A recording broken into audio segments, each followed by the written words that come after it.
చంద్రబాబు నాయుడు 31 నెలల తర్వాత అసెంబ్లీలో అడుగుపెట్టాడు. ఒక చంద్రబాబు నాయుడుకు తెలుగుదేశం పార్టీకి ఒక హిస్టారిక్ డే ఇది. సాధారణంగా అసెంబ్లీలో అడుగుపెట్టడం ఏమీ చంద్రబాబు నాయుడు కొత్త కాదు. ఆయన 4 సార్లు ముఖ్యమంత్రి అయ్యాడు. 40 ఏళ్ళుగా అసెంబ్లీలో ఉన్నాడు. అందువల్ల ఆయనకు అసెంబ్లీ కొత్త కాదు, ముఖ్యమంత్రి కొత్త కాదు. మరి ఏమిటి కొత్త అంటే 31 నెలల కిందకు మనం వెళ్ళాలి. నవంబర్ 19 అనుకుంటా నాకు గుర్తు, సబ్జెక్టు కరెక్షన్, నవంబర్ 19, 2021 ఆంధ్రప్రదేశ్ అసెంబ్లీలో జరగకూడని వ్యవహారం. రాజకీయ నాయకులు ఒకరినొకరు విమర్శించుకోవచ్చు, ప్రశ్నించుకోవచ్చు. ఈ ఆధునిక కాలంలోనైతే బూతులు కూడా తిట్టుకుంటారు. దాన్ని మనం తప్పన్నా అది జరుగుతూ పోతుంది. కానీ ఎక్కడో ఒక చోట పరిమితులు ఉండాలి, హద్దులు ఉండాలి. ఆ బేసిక్ కర్టసీ ఏంటంటే రాజకీయాల్లో ఉన్న వారిని ఒకరికొకరు అనుకోవచ్చు, కానీ రాజకీయాల్లో లేని వారిని, అందులోనూ కుటుంబ సభ్యుల్ని అనడం సంప్రదాయము కాదు, సంస్కారము కాదు, మానవత్వం అంతకంటే కాదు. కానీ ఆంధ్రప్రదేశ్ శాసనసభలో ముఖ్యమంత్రి సాక్షిగా చంద్రబాబు నాయుడు పైన తీవ్రమైన వ్యాఖ్యలు చేశారు వైఎస్ఆర్ కాంగ్రెస్ సభ్యులు. చంద్రబాబు నాయుడు కుటుంబాన్ని తీసుకొచ్చారు, సతీమణి గురించి వ్యాఖ్యలు చేశారు. ఇది ఆ రోజు కూడా నేను చెప్పాను, ఇది ఎట్టి పరిస్థితుల్లో అంగీకరించకూడని వ్యవహారం. దేనికైనా పరిమితులు ఉంటాయి, దేనికైనా లిమిట్స్ ఉంటాయి. వ్యక్తిగత హుందాతనాన్ని దిగజార్చే విధంగా రాజకీయ డిస్కోర్స్ ఉండకూడదు. ఇది నేను గతంలో కూడా చాలాసార్లు చెప్పాను. జగన్మోహన్ రెడ్డి విషయంలో వైఎస్ భారతి ప్రస్తావన వచ్చినప్పుడు కూడా ఖండించాను. కానీ బయట ప్రస్తావనే మనం ఖండిస్తామంటే చట్టసభల సాక్షిగా ఈ వ్యవహారం నడుస్తుంటే స్పీకర్ ఏం చేస్తున్నాడు, సభా నాయకుడైన ముఖ్యమంత్రి ఏం చేస్తున్నాడు, ఎవరో సభ్యులు ఇలా మాట్లాడుతుంటే వారించాలి కదా. ఈ పరిణామాలు జరిగిన తర్వాత చంద్రబాబు నాయుడు శపథం చేశాడు. ఇది గౌరవ సభ కాదు, కౌరవ సభ. నేను మళ్ళీ ముఖ్యమంత్రిగానే ఈ సభలోకి ప్రవేశిస్తాను అని శపథం చేశాడు. ఆ రోజు ఆ శపథం చాలామందికి ఆశ్చర్యాన్ని కలిగించవచ్చు. వైఎస్ఆర్ కాంగ్రెస్ పార్టీ నాయకులైతే అవహేళన కూడా చేయవచ్చు. ఎందుకంటే ఆ రోజు తెలుగుదేశానికి ఉన్నది 23 మంది సభ్యుల బలం. రాజకీయ పరిస్థితులు, పరిణామాలు చూస్తే టీడీపీ అంత సులభంగా వైసీపీని ఎదుర్కొనే పరిస్థితిలో కూడా లేదు. రాజకీయ బలాబలాల పొందిక చూస్తే టీడీపీ వారు ఈ క్షణం ఎన్నికలు జరిగితే జగన్ ఓడిపోతాడని చెప్పినా, మీరు టీడీపీ నాయకులు కదిలించినా ఏదో మా సార్ అంటున్నాడు, మేము అంటున్నాం, కానీ ఆ వాతావరణం అలాగా లేదు అని అనేవారు. ఆ దశలో చంద్రబాబు నాయుడు ఈ శపథం చేశాడు. ఆ శపథం ఇవాళటికి నెగ్గి చంద్రబాబు నాయుడు మామూలు విజయం కాదు, సొంతగా 175 మంది అసెంబ్లీ మెంబర్లు అంటే 136 సీట్లు సొంతగా గెలుచుకొని తన మిత్రపక్ష అసెంబ్లీలో వీరోచితమైన సక్సెస్తో ఎంటర్ అవుతున్నాయి. ఇవాళ చంద్రబాబు నాయుడు, పవన్ కళ్యాణ్లు శాసన సభ్యులుగా ప్రమాణ స్వీకారం చేసిన సందర్భం ఇది. 100% స్ట్రైక్ రేట్తో అసలు జనసేన ఎక్కడా, పవన్ కళ్యాణ్ ఎక్కడా, Pawan Kalyan part time politician, cinema ఎక్కువ తక్కువ, ఇంటర్వ్యూలు ఎక్కువ, పవన్ కళ్యాణ్ దత్తపుత్రుడు, చంద్రబాబు నాయుడు కొరకే చేస్తున్నాడు, ఇలా అనేక మందితో విమర్శలు. వైసీపీ నేతలు, ఆఖరికి కాపు నేతలు రంగప్రవేశం, హరిరామ జోగయ్య లేఖలు, ముద్రగడ పద్మనాభం లేఖలు. ఇవాళే ముద్రగడ పద్మనాభం తన పేరు మార్చుకొని గెజిట్ నోటిఫికేషన్ తెచ్చుకున్నాడు, ముద్రగడ పద్మనాభరెడ్డి అని. సో అందువల్ల బహుశా కాపుల రెడ్ల కలయికను కోరుకున్నాడు కనుక ముద్రగడ పద్మనాభం తన పేరు కూడా ముద్రగడ పద్మనాభరెడ్డిగా మార్చుకున్నాడు, పవన్ కళ్యాణ్ పైన చేసిన ఛాలెంజ్ కాను. సో ఈ ముద్రగడ పేరు మార్చుకోవడం అనేది రాజకీయ సిగ్నిఫికెన్స్ కాదు. రావిశాస్త్రి గారు అంటారు, పల్లెక్కిలో ఉన్నది వర్మైతేనేం శర్మైతేనేం మోసేవాడికి తెలుసు బాధ అని. అందువల్ల ఎవరైతేనేం అది ఇష్యూ కాదు. కానీ రాజకీయంగా పవన్ కళ్యాణ్ను అవహేళన చేశారు, చంద్రబాబు నాయుడు అవహేళన చేశారు. టీడీపీ జనసేనను కలవకుండా ఉండేలా సర్వశక్తులు వడ్డారు, సర్వ ప్రయత్నాలు వైఎస్ జగన్ చేశాడు. బీజేపీ జాతీయ నాయకత్వంతో ఉన్న పరిచయాలు వాటిని కూడా ఉపయోగించుకున్న సందర్భం మనం చూసాం. సో జగన్మోహన్ రెడ్డిని తీవ్రంగా వ్యతిరేకించే రఘురామకృష్ణరాజుకు సీటు రాకుండా నరసాపురం సీటు, ఆ వ్యవహారం కూడా చూసాం. సో ఈ పరిణామాలన్నీ జరుగుతున్నా కూడా చంద్రబాబు నాయుడు తన శపథం నిలబెట్టుకోగలిగాడు. దీనికి కారణం, ఒక మనిషిని అవహేళన చేస్తే, అవమానిస్తే ఆ మనిషిలో కసి పెరుగుతుంది. ఆ కసి అనేక రెట్లు శక్తిని పెంచుతుంది. అందుకే ఒక తత్వవేత్త అంటాడు, if an idea grips the mind it becomes the material force అని. అంటే ఒక ఆలోచన మనిషిని ఆవహిస్తే అది భౌతిక శక్తిగా మారుతుంది. సో అదే జరిగింది చంద్రబాబు నాయుడు విషయంలో. ఆయన వయస్సును లెక్క చేయలేదు, శారీరక సమస్యలు లెక్క చేయలేదు. ఆయన అంటే అనారోగ్యము అలాంటివి ఆ వయసులో సహజం ఎవరికైనా. ఆ వయసులో ఉండే సాధారణ శారీరక రుగ్మతల్ని కూడా పట్టించుకోకుండా తన వయస్సు తన చూసి నిజంగా ఎవరైనా ఊహించలేరు కూడా. అంత యంగ్ లీడర్ కూడా బహుశా అంత అనుకుంటాడు. సో ఒక యంగ్ లీడర్ కూడా బహుశా ఆ స్థాయిలో పనిచేయలేడేమో, అంత కసిగా పనిచేశాడు. వాస్తవంగా జరగబోయే పరిణామాలు ఎప్పుడు కూడా ఏంటంటే, మనకు న్యూటన్స్ లాస్ ఆఫ్ ఫిజిక్స్ ఏం చెప్తున్నాయంటే, మీరు ఎవరినైనా ఒక బాల్ను గట్టిగా కొట్టండి, అది మరింత బలంగా వెనక్కి వస్తుంది. సో ఇప్పుడు జరుగుతున్న పరిణామం కూడా అదే. సో మీరు బలంగా చంద్రబాబు నాయుడును అటాక్ చేశారు, ఆయన అంతకన్నా ఎక్కువ బలంగా, Newton's third law of motion, for every action this equal and opposite reaction అంటారు. కానీ చంద్రబాబు నాయుడు ఈక్వల్ రియాక్షన్ కాదు, ఇంకా డిస్ప్రపోర్షనేట్లీ హయ్యర్ రియాక్షన్తో ఆయన ముందుకొచ్చారు. సో ఇది బహుశా నా అంచనా చంద్రబాబు నాయుడు విజయానికి, వైఎస్ జగన్ పతనానికి నాంది పలికిన మొట్టమొదటి భావోద్వేగ సంఘటన అయి ఉండాలి. భారత ప్రజలు సాధారణంగా వెరీ వెరీ ఎమోషనల్. మనకు తెలుసు, చాలా సందర్భాల్లో ప్రజలు ఎమోషనల్గా ఓటేస్తారు. ఇది కొత్త కాదు. 1984లో ఇందిరాగాంధీ హత్యానంతరం ఎన్నికలు జరిగితే రాజీవ్ గాంధీ కొత్తగా ఎంటర్ అయిన రాజకీయాల్లో 400కు పైగా సీట్లు వచ్చాయి. ఇప్పటి వరకు ఎవరికి ఎప్పుడూ ఆ సీట్లు రాలేదు. అంటే అంత పెద్ద ఎత్తున ప్రజలు భావోద్వేగానికి స్పందించారు. అలాగే ఎన్టీ రామారావును ముఖ్యమంత్రిగా తొలగిస్తే అదే రకమైన భావోద్వేగంతో ప్రజలు రియాక్ట్ అయ్యారు. రామారావుకు మామూలు విజయాన్ని తెచ్చిపెట్టలేదు. సో రాజశేఖర్ రెడ్డి మరణిస్తే అదే రకమైన భావోద్వేగ వెల్లువ జగన్మోహన్ రెడ్డి నాయకుడిగా మార్చి చివరకు ఆయనకు అధికారాన్ని కూడా తెచ్చిపెట్టింది. ఇలా మనకు పుల్వామా ఘటన, బాలాకోట్ సంఘటన భావోద్వేగాన్ని రైజ్ చేస్తే, అది జాతీయతా భావాలు ఒక్కసారి భారత ప్రజలు ఆవహిస్తే భారతీయ జనతా పార్టీ అపూర్వమైన అద్భుతమైన విజయాలు సాధించింది. అందువల్ల ఇండియన్ పీపుల్ సెంటిమెంట్కి ఎక్కువగా రియాక్ట్ అవుతారు.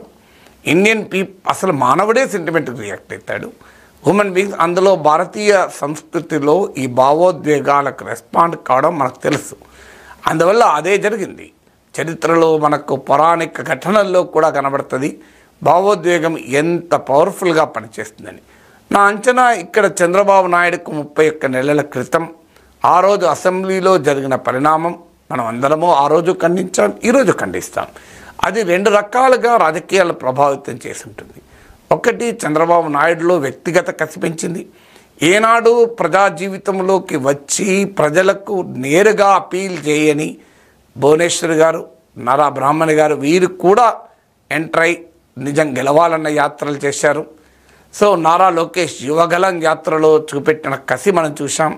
చంద్రబాబు నాయుడు చూపెట్టినటువంటి కసి చూసాం. అందువల్ల చంద్రబాబు నాయుడు ఆయన కుటుంబములో ఇది బలమైన కసిని పెంచింది. అది చాలా బలంగా పోరాడటానికి కారణమైంది. ఎందుకంటే నాకు గుర్తు, నేను క్రికెట్లో కూడా మనం చూస్తాం, వివియన్ రిచర్డ్స్ వెస్టిండీస్కి చెందిన చాలా పవర్ఫుల్ బ్యాట్స్మెన్. ఆయన లైఫ్ ఆటోబయోగ్రఫీ ఒకసారి చదివాను. ఆయన ఏమంటాడంటే, అందులో మా పైకి బ్రిటన్ వాళ్ళు, ఆస్ట్రేలియా వాళ్ళు బౌలింగ్ వేస్తున్నప్పుడు ఆ తెల్లవాళ్ళను చూసి మేము తరతరాలుగా అనుభవించిన నల్లజాతి ప్రజల ఆత్మగౌరవం మాకు గుర్తొస్తుంది, ఆ శ్వేతజాతి దురహంకారం గుర్తొస్తుంది, దాంతో బాల్ను కొడితే అది ఎక్కడికో పోతుంది. Even Richards was one of the world's top most batsmen. So అందువల్ల కసి ఎప్పుడు కూడా మనిషిలో ఎక్కడ లేని శక్తినిస్తుంది. అందువల్ల చంద్రబాబుకు ఆయన కుటుంబానికి ఆ మాటకొస్తే తెలుగుదేశం శ్రేణుల్లో కూడా ఆ పవర్ఫుల్ కసి పెంచింది ఈ ఘటన. అందుకే మీరు గమనించండి, ఏనాడు లేనంత సులభంగా చంద్రబాబు నాయుడు పొత్తులకు తన పార్టీ శ్రేణుల్ని, సానుభూతి పరుల్ని, నాయకులు ఒప్పించగలిగాడు. 29 ఎమ్మెల్యే 31 ఎమ్మెల్యే సీట్లు మిత్రపక్షాలకు ఇస్తున్నా, ఎంపీ సీట్లు మిత్రపక్షాలకు 8 ఎంపీ సీట్లు ఇస్తున్నా కూడా మనకి ఎక్కడ తెలుగుదేశంలో కనబడలేదు. అది మామూలు విషయం కాదు, అంత పెద్ద ఎత్తున సీట్లను ఇవ్వాలి అంటారు. మళ్ళీ ఆ రోజులో బీజేపీకి 1% కూడా ఓటింగ్ లేదు. పవన్ కళ్యాణ్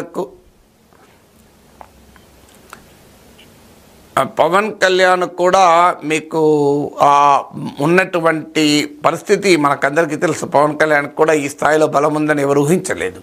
సో అలాంటి పరిస్థితుల్లో మీకు తెలుగుదేశం పార్టీ శ్రేణుల్లో వ్యక్తమైన వెల్లడైన ఆ కసి డెఫినెట్గా పొత్తులు కుదరటానికి ఉపయోగపడింది.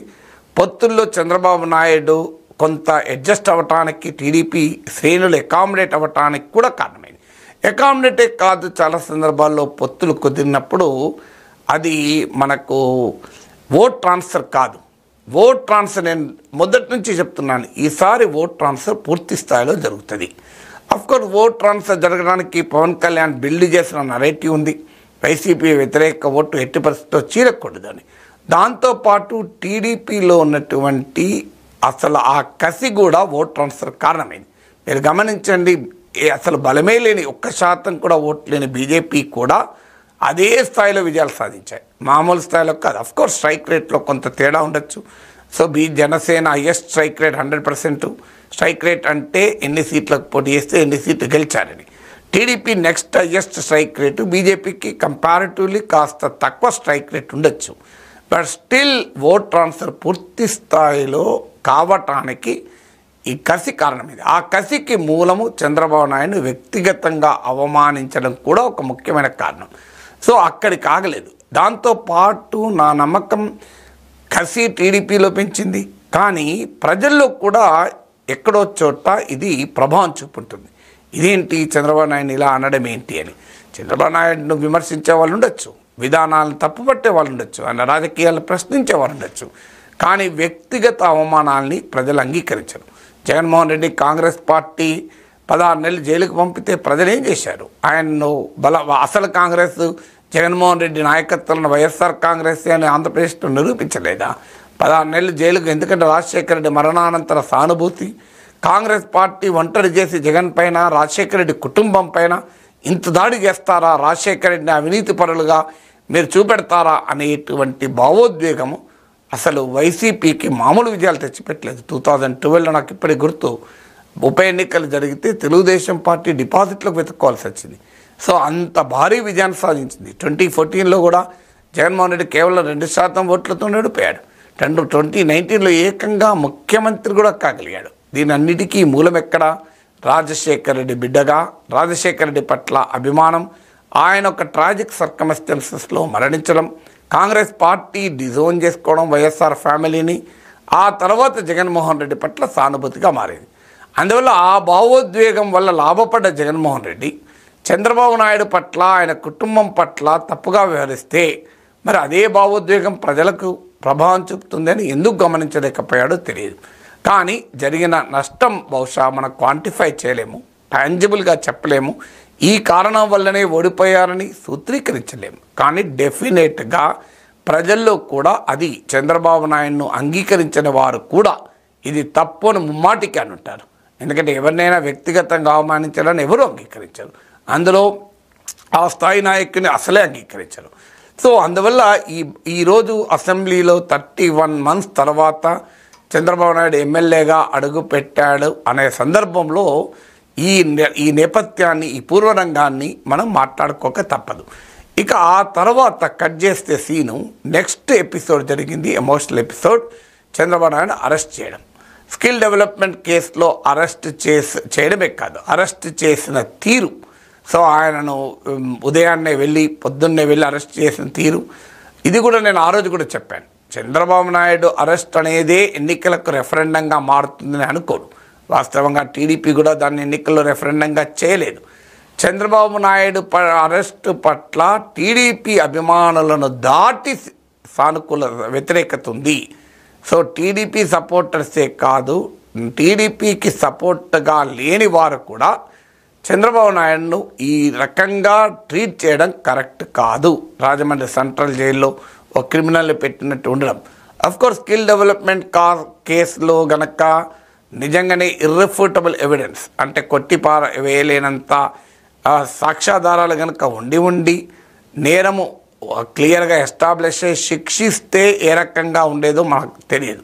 కానీ ఇక్కడ నేరం రుజువు కాకముందే నిందితునిగా ఉన్న సమయంలోనే, ఆరోపించబడుతున్న సమయంలోనే పెద్ద ఎత్తున వైఎస్ఆర్ కాంగ్రెస్ పార్టీ ఆయనను దోషిగా నిలబెట్టి నానా రకాల మాటలని, సో తీవ్రమైనటువంటి అవమానాలను చేసిన సందర్భం కూడా ఉంది. చట్టం తన పని తాను చేసుకుంటూ పోతుంది అన్నారు, కానీ రాజకీయం కూడా తన పని తాను చేసుకుంటూ పోయింది. చట్టం తన పని తాను చేసుకుంటూ పోతే సింపతి వచ్చేదో కాదో తెలియదు, కానీ రాజకీయం తన పని తాను చేసుకుంటూ పోతే ఖచ్చితంగా సింపతి వస్తుంది. సో అదే జరిగింది. ఇది కూడా జగన్మోహన్ రెడ్డికి అనుభవం. సో అవినీతి కుంభకోణాల ఆరోపణలు ఎదుర్కొని 16 నెలల పాటు జైల్లో ఉండి కాంగ్రెస్ పార్టీలో ఉన్నంతకాలం ఏమీ కాక కాంగ్రెస్ పార్టీని వదిలిన మరుక్షణమే అరెస్ట్ అయితే జగన్మోహన్ రెడ్డి సింపతి రాలేదా? అందువల్ల జగన్మోహన్ రెడ్డి తన స్వీయ అనుభవంలోనే ఉంది ఇలా అరెస్టులు చేసి, అది కూడా ఎన్నికల దగ్గర పడుతున్న సమయంలో. నిజంగా జగన్మోహన్ రెడ్డి కాస్తంత ముందస్తు వ్యూహం ఉండుంటే 2019లో ఓడిపోయిన వితిన్ 1 year, 1.5 year, 2 yearsలో కనుక చంద్రబాబు నాయుడు అరెస్ట్ అయ్యి తర్వాత 3 ఏళ్ళకి ఎన్నికలు జరిగితే బహుశా అంత ప్రభావం చూపెట్టేదేమో కాదు. ఎందుకంటే అంత దూరం సస్టైన్ చేయలేరు కూడా. కానీ ఆల్రెడీ చంద్రబాబు నాయుడు పట్ల వ్యతిరేకత ఉన్న సమయంలో జరిగితే ఏం కాదు. ఇప్పుడు అలిపిరి ఘటన మనకు ఉదాహరణ. అలిపిరి ఘటన జరిగిన తర్వాత చంద్రబాబు నాయుడు ఎన్నికలకు కూడా ముందుకు అడ్వాన్స్ చేశాడు, కానీ సింపతి రాలే. అంటే ప్రజల్లో వ్యతిరేకత ఉన్నప్పుడు సానుభూతి ఎమోషనల్ అంశాలు పనిచేయవు. ప్రజల్లో సింపతి లేనప్పుడు పనిచేయవు, కానీ సింపతి మొదలైనాక పనిచేస్తాయి. జరిగింది ఏంటంటే చంద్రబాబు నాయుడు అరెస్ట్ జరిగిన సందర్భం జగన్మోహన్ రెడ్డి పట్ల వ్యతిరేకత మొదలవుతున్న సమయంలో, చంద్రబాబు నాయుడు పట్ల వ్యతిరేకత తగ్గుతున్న సమయంలో అరెస్ట్ జరిగింది. సో ఆ timing and the context of the arrest అనేది చాలా చాలా ఇంపార్టెంట్.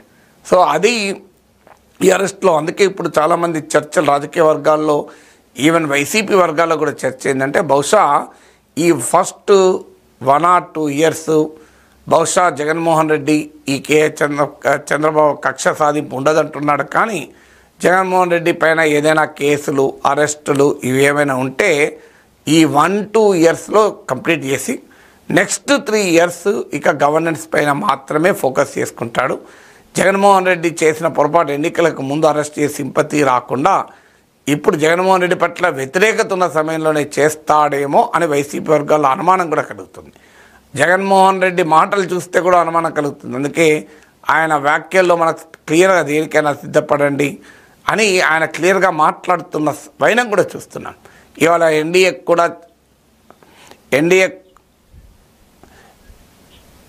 ఎన్డీఏలకు కూడా ఇవాళ చంద్రబాబు నాయుడు అవసరం ఉంది కనుక అనివార్యంగా బహుశా కొంత ఒత్తిడి కూడా పెరగవచ్చు. అంటే 2014 to 2019 వేరు, ఇప్పుడు వేరు కదా.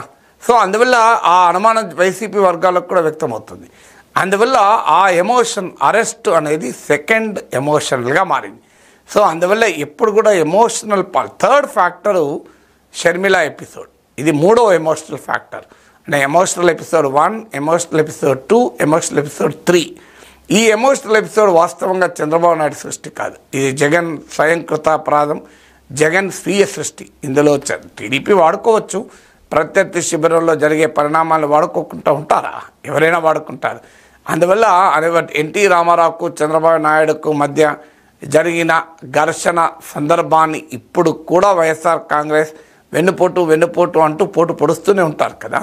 సో అందువల్ల ఎవరైనా తమ ప్రత్యర్థి శిబిరంలో ఉండే లూప్ హోల్స్ను ఉపయోగించుకుంటారు. అది టీడీపీ కూడా చేస్తుంటుంది. కానీ జగన్మోహన్ రెడ్డి చెప్పినట్లుగా జగన్కు షర్మిలకు విభేదాలని చంద్రబాబే సృష్టించాడు, ప్రత్యర్థులే సృష్టించారు నా కుటుంబంలో అనేది I don't think anybody he's believed. దాన్ని ఎవరు నమ్మి ఉండరు. నమ్మితే రాయలసీమలో కూడా ఈ స్థాయిలో పరాజయం ఉండదు. ఎందుకంటే అది నిజం కాదు కనుక నమ్మరు.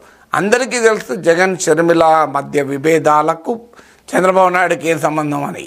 కానీ తర్వాత విభేదాలు బయటకు వచ్చాక వివేక హత్య, సునీత వ్యాఖ్యలు, జగన్ షర్మిల వ్యాఖ్యలు డెఫినెట్గా ప్రత్యర్థులు వాడుకోకుండా ఎందుకుంటారు. కానీ వాస్తవంగా దాని సృష్టికర్త చంద్రబాబు నాయుడు కాదు. అయితే దానిని చంద్రబాబు నాయుడు మీదకి తోయాలని ప్రయత్నించినా అది పెద్ద ఫలితం చూపినట్టుగా లేదు. సో షర్మిల ఎక్కువ ఓట్లు రాకపోవచ్చు, సునీతకు ఓట్లు రాకపోవచ్చు. కానీ వివేక హత్య విషయంలో అవినాష్ రెడ్డిని జగన్ సమర్థించిన తీరు, బహిరంగంగా సమర్థించిన తీరు, అవినాష్ రెడ్డి జైలుకు పోకుండా కాపాడిన తీరు, సునీత షర్మిలలో కన్నీళ్లు పెట్టుకోవడం నుంచి మొదలుకొని కఠినంగా ఛాలెంజ్ చేయడం వరకు జరిగిన ఈ ఎపిసోడ్ మొత్తం ఎక్కడో చోట ప్రజల మనస్సుల్లో ప్రభావం చూపుండాలి. సొంత చెల్లెళ్ళు రోడ్డు మీదకి వస్తున్నారు, జగన్ తిడుతున్నారు, ఇంత అన్యాయమా అనే డైమెన్షన్ కూడా ప్రభావం ఎంతో కొంత చూపెట్టుండాలి.